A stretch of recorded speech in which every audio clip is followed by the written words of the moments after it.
பிஸ்மில்லாஹிர் ரஹ்மானிர் ரஹீம். உங்களுக்கு சொர்க்கத்தில் அல்லாஹு தாலா ஒரு வீடை கட்ட வேண்டுமென்றால் இந்த 12 ரக்காத்தை நீங்கள் தினந்தோறும் வாழ்க்கை முழுவதும் தொழுது வாருங்கள். நபிகள் நாயகம் ஸல்லல்லாஹு அலைஹி வஸல்லம் அவர்கள் வாழ்க்கை முழுவதும் இந்த தொழுகைக்கு முக்கியத்துவம் கொடுத்து விடாத தொழுது வந்தாங்க. சில நேரங்களில் விடுபட்டாலும் அது ஹதா செய்தார்கள்.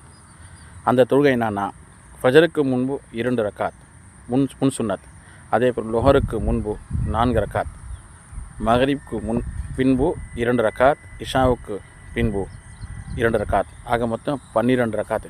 இந்த தொழுகை என்பது சுன்னத்தை முவக்கதாக இருக்கின்றது. ஆகிய கண்ணியமிக்க அல்லாஹ்வினர்களே, அல்லாஹ் தஆலா நம்மளுக்கு மாளிகை கட்டணும் அப்படின்னா கண்டிப்பாக நிச்சயமாக நாம் இந்த 12 ரக்காத்து தொழுதும் சொர்க்கத்திற்குள்ளே கால வைக்கிறது ஒன்று தான். ஆகிய மறவாத நீங்கள் என்ன செய்யுங்க, சுன்னத்துகளை விடாதீர்கள். சுன்னத்தை முவக்கதா நபி ஸல்லல்லாஹு அலைஹி வஸல்லம் ஷஃபாத் பரிந்துரைக்கு ஒரு காரணமாக அமையும். இரண்டாவது சொர்க்கம் செல்வதற்கு